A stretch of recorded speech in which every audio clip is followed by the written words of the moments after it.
Have you ever experienced something so crippling in your life that has made you feel broken? I have. Are you someone who has a giving heart but is struggling to feel good themselves?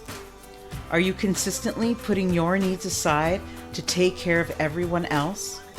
If so, you're not alone.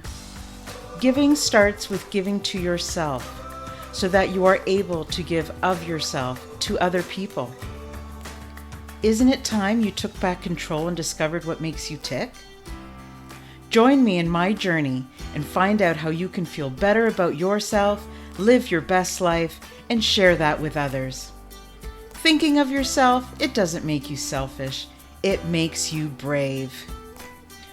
I'm Nelia, and this is the Giving Starts With You podcast. Hi, everyone. Welcome to another episode of the Giving Starts With You podcast. I am so excited that you have joined us for another conversation. These conversations are amazing. I've been meeting the most wonderful people. Today is no exception. I've made a wonderful new connection, a wonderful new friend in Alison Fisher. Welcome to the show, Alison. How are you? Very well, thank you. Thank you for having me as well. It's been great meeting you too. Oh, that's wonderful. Thank you. I love everything that you stand for. I think you're incredible.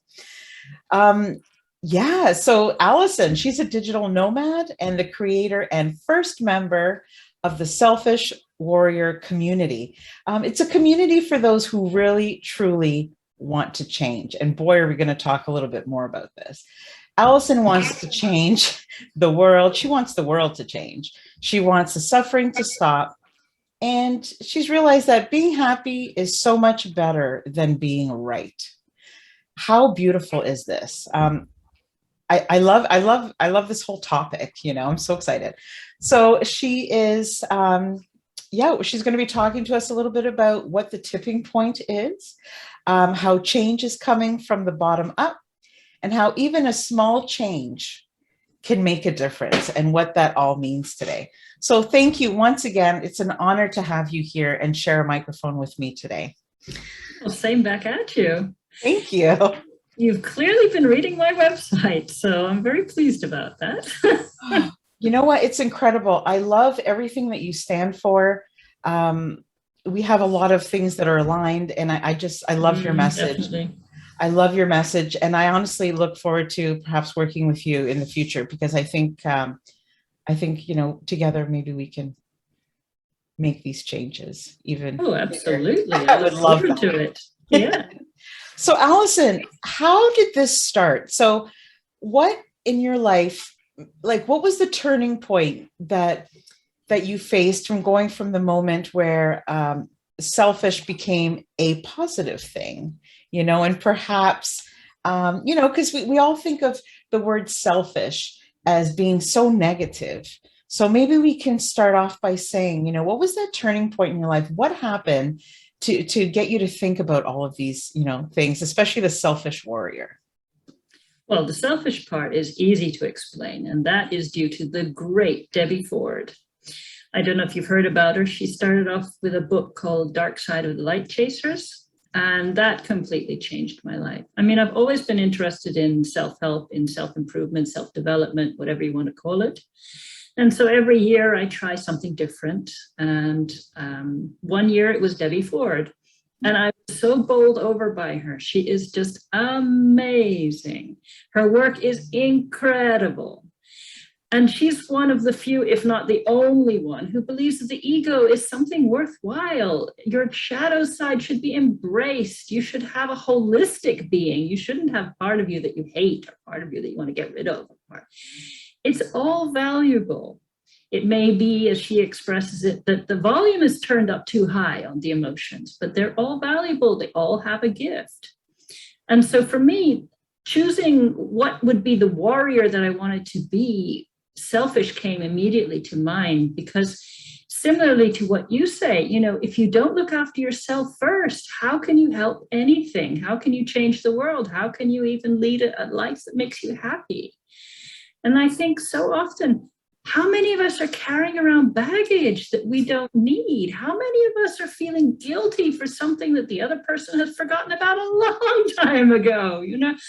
How many times have we done something, regretted it, or wished for something else, and then we just ruin our own day? We don't ruin anybody else's. It's just our day, our life, our time on this planet that is being wasted. And I think it's time for us all to stand up and really embrace our selfish and say, no, it's time to let that baggage go. It's not helping anybody. It's just hindering my life. It's time for me to drop those regrets. It's time for me to face a new day clean and fresh and see what on earth I can accomplish today without all this baggage. Yay! I love this so much, and sometimes, the old me used to think, oh, if I could just have learned this sooner. But the new me says, you know what, I learned it when I need to learn it. And not to feel guilty about that, and not to, to be kind to ourselves, right? And absolutely, let's teach other people so that they can find it at their right time. I don't know about you, but I wasn't, I say this a lot on the show, but I didn't grow up learning how to be kind to myself. Did you have the same experience? It never came up in our family. I mean, I have one brother, the typical nuclear family, one brother, mother, father.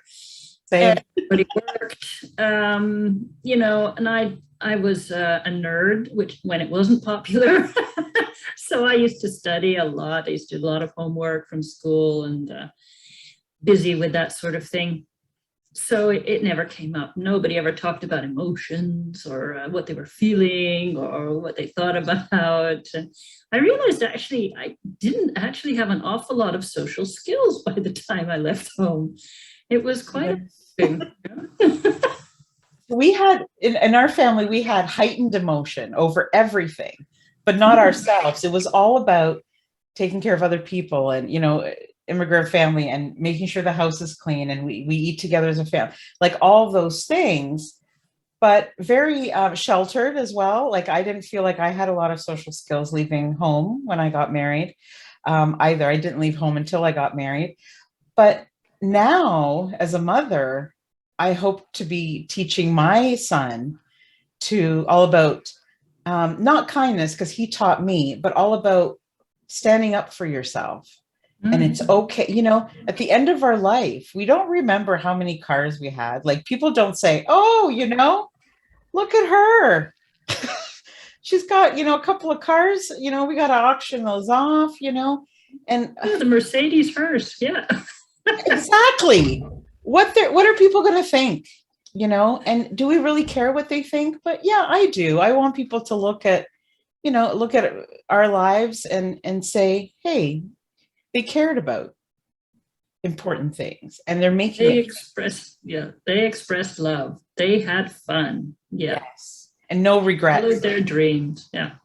That's the thing I'm most afraid of when it's my time, is having regrets. You can just let go of, Oh, yes. This is amazing. I mean, when are you going to do all of that stuff? Huh? I don't know. And this great thing about bucket lists. Yes, I approve of making bucket lists. I approve of checking things off, but are you going to regret not doing them all? I don't know about checklists, to be honest with you. I think I think goals are good.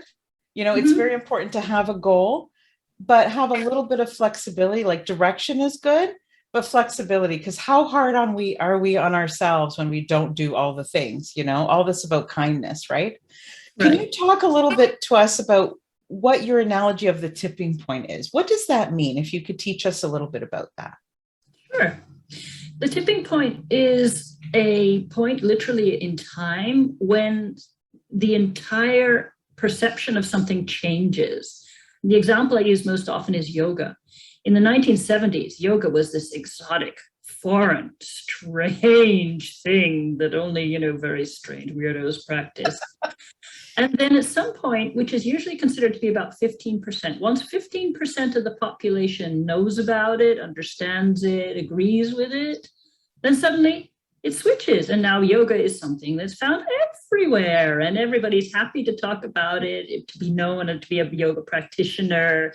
It's become standard practice, even in therapy. And so that to me is a tipping point. There is some And it's not clear why, it's not clear how it works, but at some point, the entire perception of a particular topic changes. And this happens throughout all different layers. It talks about events, it talks about history, it talks about personal things going on. At some point, there is a tipping point. We can also talk about tipping points in our own lives. There's always some point where you've made a decision, where you've decided, okay, this is no longer acceptable or whatever, and it changes. And the way I'm looking at it, at least on the website and with the idea of the dream that I want to put in place, is that the world is at a tipping point now. We have a choice of going towards the dark or towards the light. That's the most general way of putting it. And the point is that all the negativity that is out there at the moment, all the difficult things going on, all the horrible news that you hear every day, to me, that's an expression that the tipping point is getting closer and closer, and people are desperately trying to hold on to the old way of life, regardless of how unrosy it is. And they're just afraid of the change, but they know the change is coming, and that's why they're fighting against it as much as possible.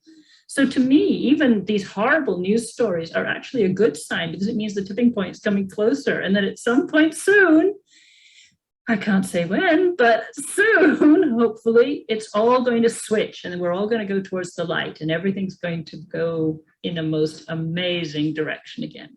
Or, unfortunately, it may go the other way, but we're not going to believe in that and we're not going to hope for it. So we're going to assume that it's all going to go towards the light. And that would be an amazing, can you imagine a world where everybody's kind to each other? That's all I imagine. Where you think of strangers as friends you haven't met yet, and strangers, exactly what you said. But there have been moments. I think Gandhi said it, but yes, I know. Dalai Lama, somebody like that. But there have been many times in my life where it's been a stranger that has tipped things for me. Interesting.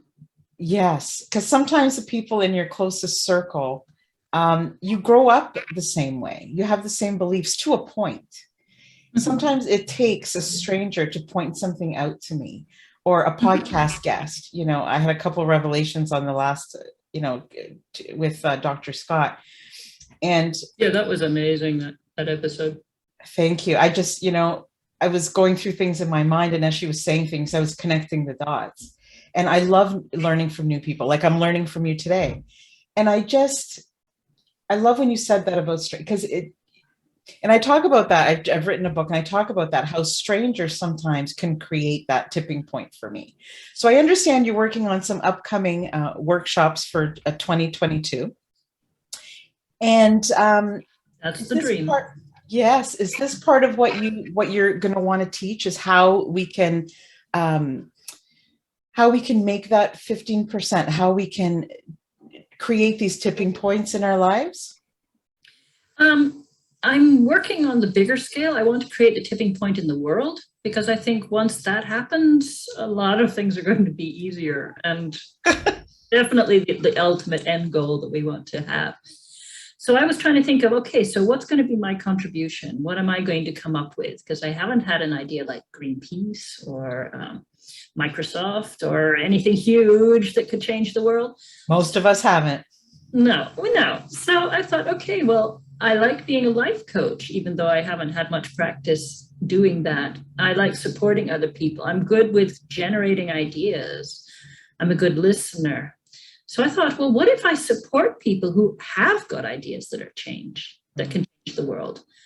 And if they have resistance or they have a blockage or whatever, then I could support them with that. I could offer life coaching, counseling services, and such like. But the most powerful way to change is in a workshop. And I've been in workshops where I have myself experienced massive changes.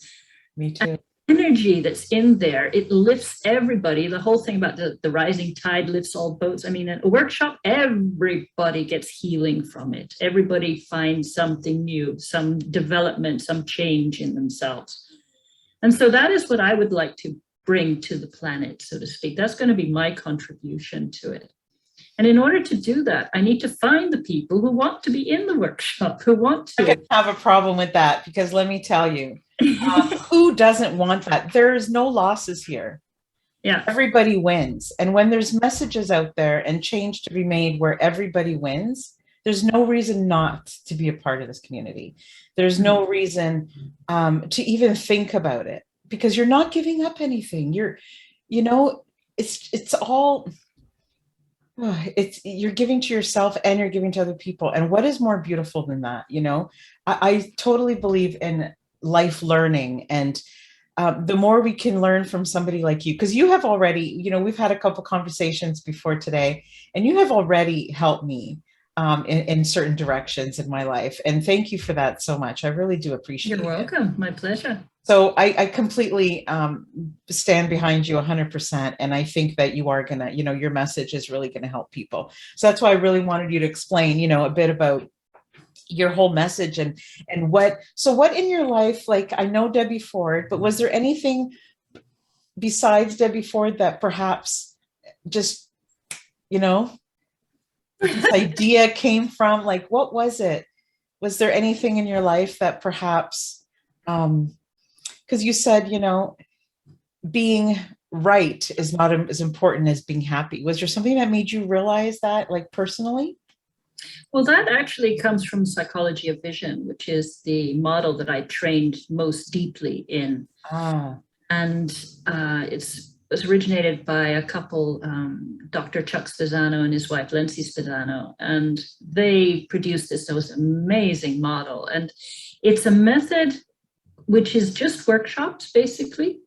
People just getting together, wanting to explore more in depth of themselves.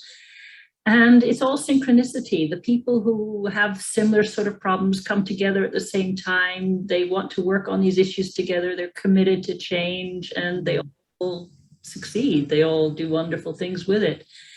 And their method is really just asking questions, just following the emotions. And by doing so, you get down to very deep layers in the subconscious and perhaps even deeper. And once you've got to the root of things like that, you do change. There is no avoiding that. It is coming, and it's happening whether you want it to or not. It's happening, right? Yeah, right. Because so much of what is causing difficulty in our lives, I mean, this whole thing of the microcosm reflecting the macrocosm, and the emotions reflecting your reality, and it really is true that what is going on inside you definitely colors your life. There are things that are going on in your subconscious from old memories or repressed ideas or repressed emotions that really direct your course of action in life. And it can be totally unconscious or subconscious level. It can be that you're totally unaware of it, but your actions are being dictated by very old fears, very old decisions, very old emotions. And once you get down to that level and find out what they are, find that little kid who is just crying because, you had a problem and nobody came to help and whatever. And then you can talk to them, and you can there are so many different methods of doing that, but it's just life-changing that level by following the emotions. So you think of what's going on in your life that you're happy with, not happy with, or whatever. And then you just follow the emotions, and then you find out, oh, but that's actually just a layer for something else. And then you go down another layer, and then you go down as far as you can until you find out whatever was causing it in the first place. And as soon as you create that sort of change, and it doesn't have to be very long, because releasing what's been repressed can be totally explosive. It certainly doesn't have to take long. You just need to feel it. I mean, that's what I'll say, just feel it. Let it out, and let it go. No matter how scary it is, because I'll tell you, keeping it inside and not dealing with it is so much more scary. It's so much worse, true. And as you said, that's where the strangers helping you often come into it, because they do see things that you don't. You're stuck in the middle of it. You're in the emotions and whatever. And so you don't necessarily see the way out. You don't see where the exit sign is up the top. True. And I think we get used to living the way that we know how to live, and somebody, it doesn't have to be somebody around on the other side of the world. Somebody down the street from you could have a completely different life, And you're like, wow, I never thought to live my life that way. Let's give it a try. Or I like this part about it, or I don't like, we shouldn't just follow what others are doing, but definitely keep our minds open. We don't know it all. We really No, don't. and we can easily be inspired by all sorts of other things. You're right. There's no need necessarily to copy something, but you can certainly be inspired by what they're doing, which is why it's behooves us to think about how we're inspiring other people by the way we live, Anyway, if we take the psychology of vision model, and if we can make workshops on a similar level, then we're talking about change that is going to really affect everything. Because once you change yourself, you notice the changes in your life. And if we can break through any resistance that people have, then the people will go out and they will change their world. And if that happens, then we get our tipping point. Because how can I put it? The way the world is going to change, as far as I see it at the moment, is that it's all going to come from the grassroots. It's all going to be the little initiatives, the little people, the little things that individual people do. Where we can no longer rely on the government to save us. We can no longer rely on big corporations, who are often bigger than the government these days, to be benevolent and help us out. Some of them will. Some of the new companies really are trying hard to establish, corporate social responsibility and to be fair and to be equitable. And, kudos to them. I wish them all the luck in the world. But a lot of the changes I see happening, it's little things. It's people setting up small neighborhood initiatives, people having suggestions for how things can change and then trying them out, even if it is just in their neighborhood, even if it's just in their school, even if it's just, look at Greta, she started off with just her school and just her lecture and just her idea, and it spread all over the world. Again, the initiative doesn't have to be that big, but the 15%, as far as I feel, is going to come from the bottom up. It's going to be all the little people. I agree with you. I agree with you, especially the way the world is right now. People want to be heard. People are not happy about so many things. There are so many problems, and we're looking to ourselves to find the solutions. We need to stand up. Yes, and I think we will. And I think people are finally getting their courage together, and they're going to do that. And if they run into resistance or problems, I'd love to help. I'm excited. I'm excited about this new world that this could present. Honestly, there's hope to have the world become a better place, Yeah, absolutely. It's time, isn't it? It's been in a terrible place for long enough. It's funny because I think that we live in one of the safest times in the last, with wars and different things in one way, but in another way, we're so disconnected from what's important. And we're so disconnected, and hate is on the rise, and all these things are coming back. And it's sad. It's very sad, humanity. We really need to look out for one another and stop dividing ourselves by money or by culture, or by all these things that don't matter. Exactly. They really, really don't matter.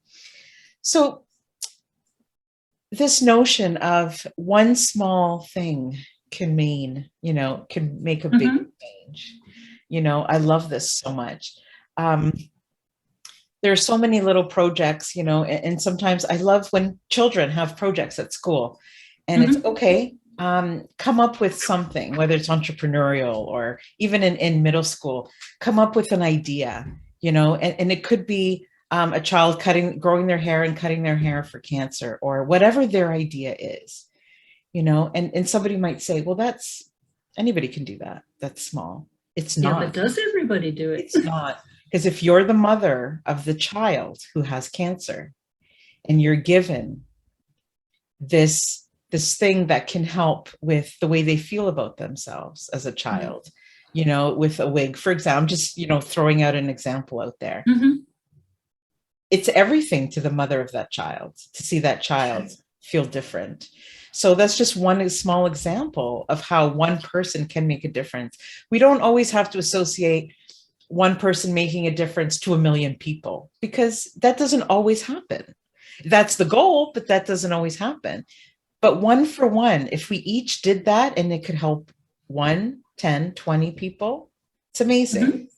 It's amazing. And we don't want people to be held back by the thought that if it isn't going to change 100 million people, then it's not worthwhile, because every single thing is worthwhile. Even if you pick up one piece of litter every day, I mean, that will change the world, certainly for you and your environment, but also people will see you doing that. They will appreciate it. They will start doing it themselves. I mean, it's the inspiration level again, if nothing else. Yeah, we saw someone doing that. It was raining and it was quite cold, and we saw a family. We were just driving, and my son's like, "What are they doing?" And I'm like, "They're picking up garbage." And he's like, "Oh, that's cool." And then he told somebody, and then it's like, what if he told the right person and their family decided to start? Or because I find children are very open, helpful, and sometimes we need to learn from them. Oh, yes. And start a project. And not to defer from what we're talking about, but my son started a homeless project and we're working on it right now. We're trying to raise money for it, and it was just an idea, and it doesn't help a million people, but I know it'll help these 50 people. And we all have to do our part, and I think we're all capable of that, because I always say you don't have to have money. You can have an idea and then fundraise or reach out to somebody who can make things happen perhaps more than you can, but you're starting with this idea. Exactly. And we'll see what happens with it.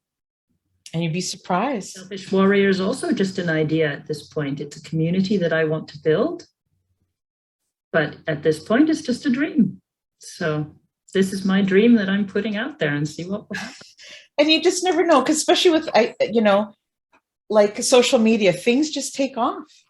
Mm-hmm. Things take off. Like you and I belong to a community of entrepreneurs as well, with Brian LaFermento, and it's called the Coalition, the Launch Coalition. And the reason why I'm mentioning that is when you said, sometimes things do take off, or it's just one person helping a lot of people. He has a friend who started the Ice Bucket Challenge. You've heard of the Ice Bucket Challenge? Yes, I have. Yeah, and look how huge that was. Just from one idea. So sometimes it can go viral, and sometimes it can't. So he has a friend he went to school with who's the guy who started, how much money this raised around the world. So sometimes things happen in that way. And sometimes, you just help the person down the road who is lonely and alone, and maybe you're just having a conversation, and that changes everything for them. Yeah. You never know. And that's the interesting part, You have to let go of the idea that you have to see the change. You have to get some reward for it. It is just you do it because it makes you feel good. We're getting back to the selfish principle again. Yes. It makes you feel good to give, right? I mean, that's also the principle of your business and your basis for the podcast and everything else. Giving has its own reward. Yeah, in my case, it helps me with my anxiety, my depression, my PTSD, keeps my mental health in focus. Yeah, it's just, it's a beautiful thing, living life. I believe that life is not just for us. And I think that you agree with that 100%. Yeah, of everything that you stand for. Life is not about us. We're just here to help others and take care of ourselves in the process. And that's about the selfish part, because when people read the title Selfish Warrior, like, don't get the wrong idea. This is like, think about it. This is amazing. And it's brave. All these things about being a warrior. Like, I really always believe that talking about yourself and being loving to yourself and starting with yourself is brave. It's incredibly brave. And that, not everybody can do it. Not everybody does it. And that's why we're here, right? Is to teach people to do that. Yeah. Because we've seen the change. I love when you talked about the workshops and how it impacted you too, when you went, because do you agree? Like, sometimes I find community of strangers, like we were talking about, even though you don't know each other when you first join a community, like I am in 100% with your community. And at first people don't want to, engage. They don't want to speak up. They don't, everybody's a little shy. We don't know each other, but it can be a beautiful thing. a beautiful thing. And when you were doing your workshops as well, I mean, you don't know anybody, you're going in there, but just the fact that you have this commonality, this goal Mhm. brings everybody together. Yep, we're all there to heal. We're all there to work on our own development. And we're all there to support the others with their development. Not only because it's a good thing to do, but because they're there to help us too. And together we're much stronger than apart. So. And that's why I believe there's so many groups out there, and people are like, oh my God, there's so many groups. I don't know what to join. I don't know what to join. And I'm such a firm believer of picking one or two groups only, even one that really resonates with you. Mhm. If you're listening to this episode, please try and discover what it is that you want to get out of a group. And I think that you're going to notice when you do go on to Alison's, she's starting a Facebook group. I believe it's now open. When you go in there, you're going to feel very welcome. You're going to feel the community of people. I once joined an anxiety live group, and I was so afraid, being anxious. Ooh, I was so afraid to join the group. And I thought, oh my goodness, it's going to be a bunch of crazy people just like me. And instantly I walked in, and within a half an hour, nobody was talking to each other, but you still felt this hug around you. When you have a community of lovely. Honestly, it's just like nobody spoke for the first few hours, but you could just tell people's shoulders were going down, and we were I'm in the right place. And it's like incredible. You just feel, even without speaking. So when you have a Facebook group, I think it can be such a powerful tool. So I'm so glad that you've created this. And I'm looking forward to being an active member in your group. And I just think that people should really check it out. Well, thank you for that plug. I think I would greatly appreciate it of anybody who wants to come and join. I mean, the name Selfish Warrior also has to do with curiosity. I mean, I want people to be curious about what it is and to come and see and to try it out. Absolutely. Change, yeah, it does take a commitment. It does take a lot of effort on your own part. So, yeah. You got to discover about who you are and how you can make a change. Because if you don't like if you can't figure out what you like to do, I totally, completely believe this. If you can't figure out what it is that you enjoy, the change is not going to be sustainable. You have to pick something that you enjoy, to create the change, because you're going to be passionate about it. You can't just, come up with this idea that's not going to continue. I think you have to be passionate, right? So when you talk about the curiosity, I think that's really key. Because you learn as you go, and we don't know, a lot of us know we want to do something, want to create change, but we have no idea. What are we good at? Like, we have no idea where we want to start. So I love this. And you post such thought-provoking questions on your group. So thank you so much. Yeah, I'm hoping that people will engage with that and that they will start talking about it. And I've put out also some free PDFs to also encourage people to start thinking about, how does selfish tie in with their lives? What could they do to become more selfish in a good way?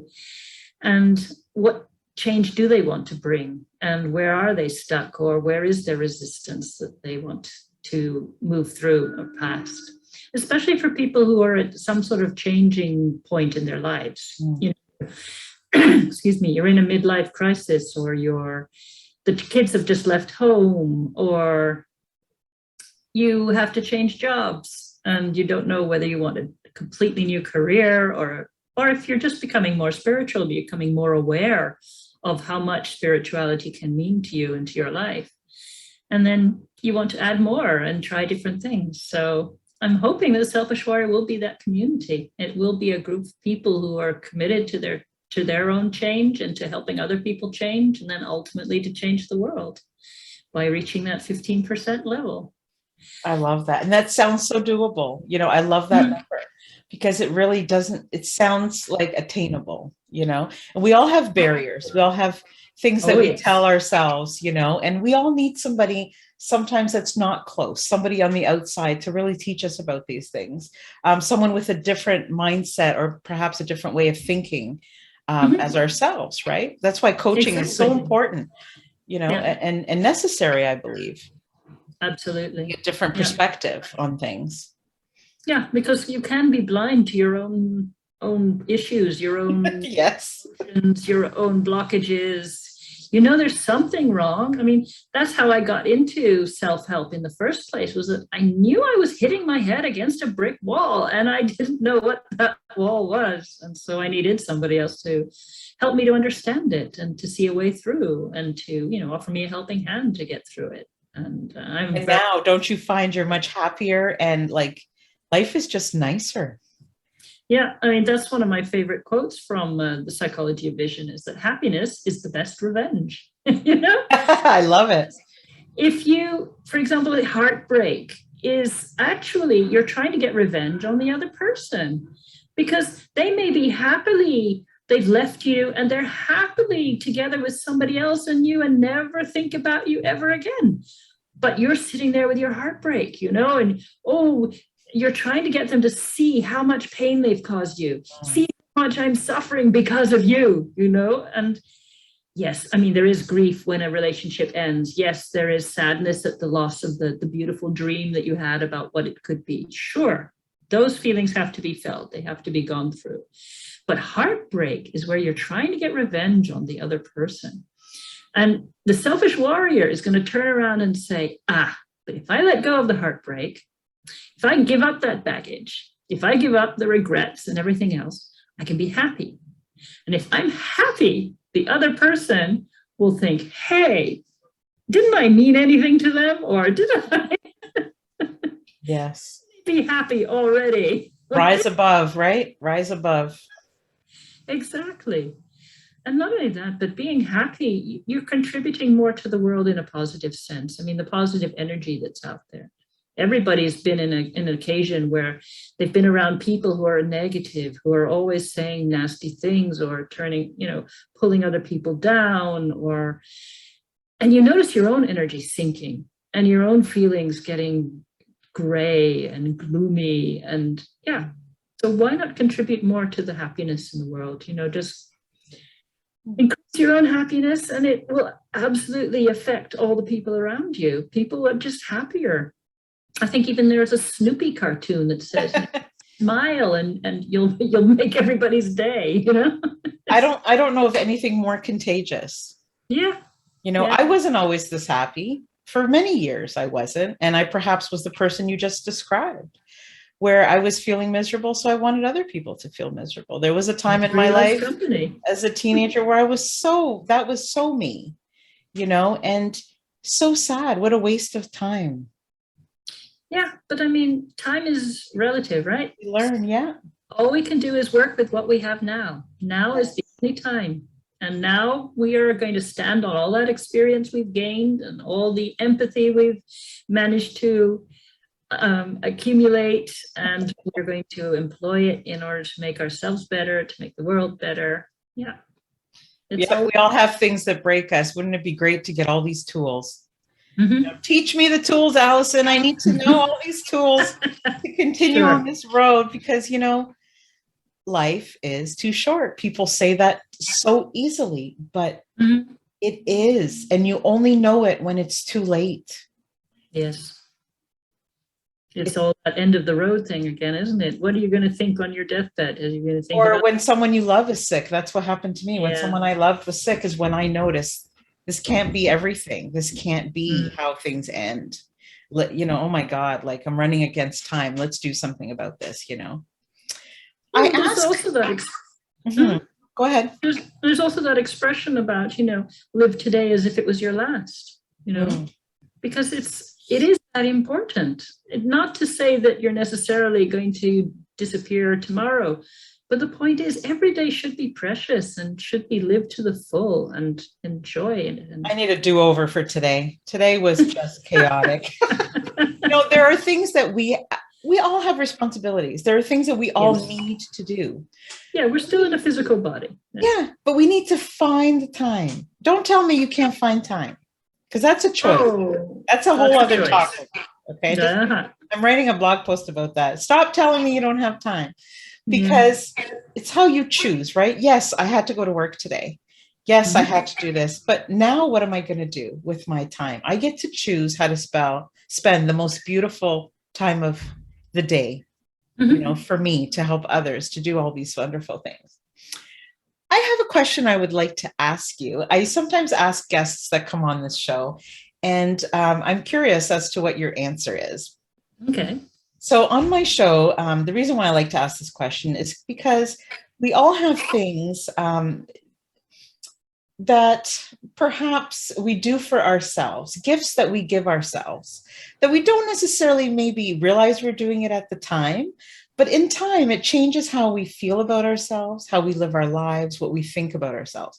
What would you say is the best gift you've ever allowed yourself to have, that you've given to yourself, that's changed your life? I would have to say it's my tendency to throw myself in the deep end and see if I swim. Mm. So often in my life, I've been thinking, well, I have all these great ideas and I would really love to travel and I would love to experience other cultures and I would like to have a different career and I would like to have a different place to live.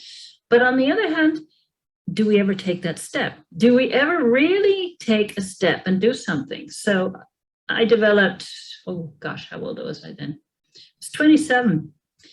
And I decided, okay, I've had enough. I've been here in this job, I've been in this place. And while it's a great place, nothing against it, I want something different. And so I moved to another country where I didn't speak the language, where I didn't know anybody, but I at least made sure I had a job waiting for me. So that smooths things over. It makes it easy to get the work visa and they help you find a place to live, things like that.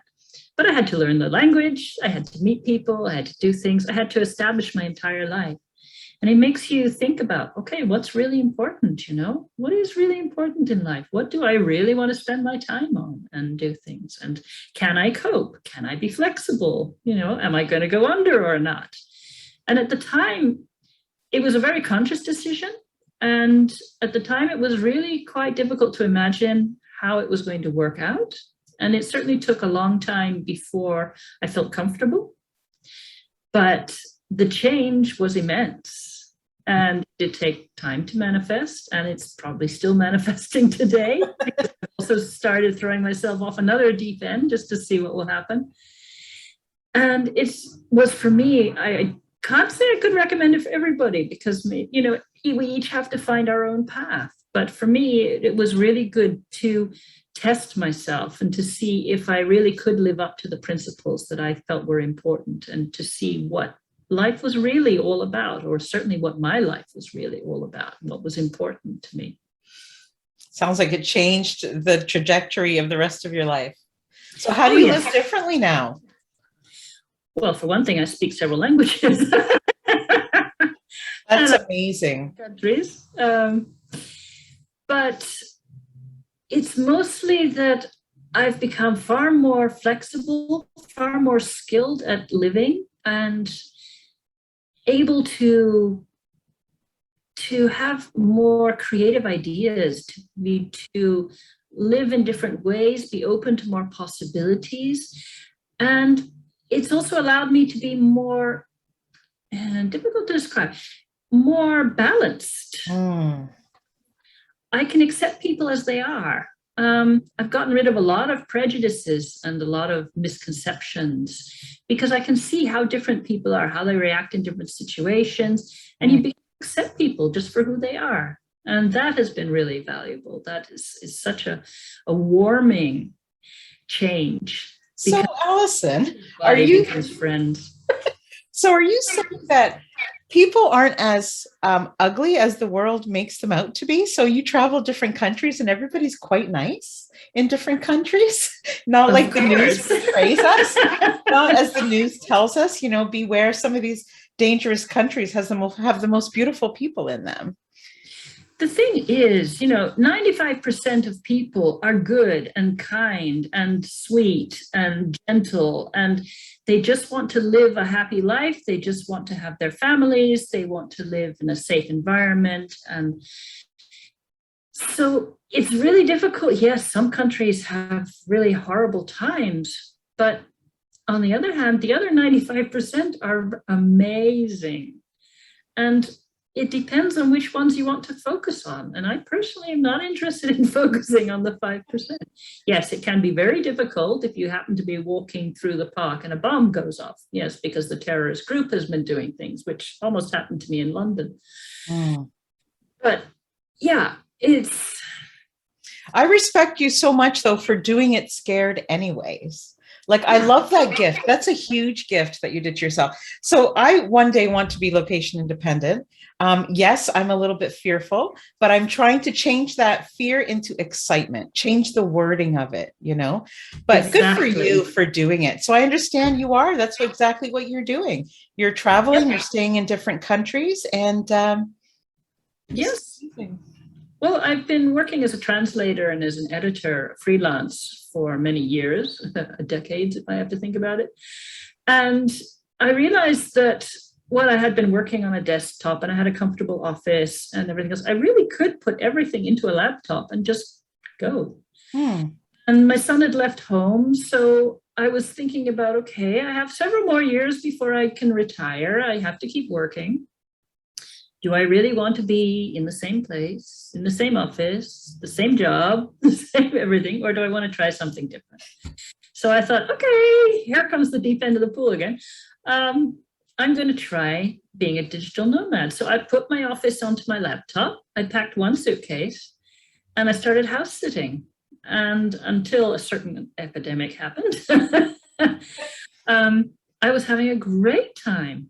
I was on a website, the Trusted House Sitters. I can recommend them highly. They're really good. You make your own profile there, and then you just go and they have a listing of all the house sits that are available at the moment, and then you apply for them and you have interviews with the people. And I'm so glad that we're talking about this, because I know a lot of the listeners, perhaps are going through a tough time and they're just turning the corner on what they want the rest of their life to look like. And this is such a great opportunity. Once you get over the barriers, like you were talking about, right, with the selfish warrior, once you get over all of that scary stuff and you get to know yourself more. You trust yourself more.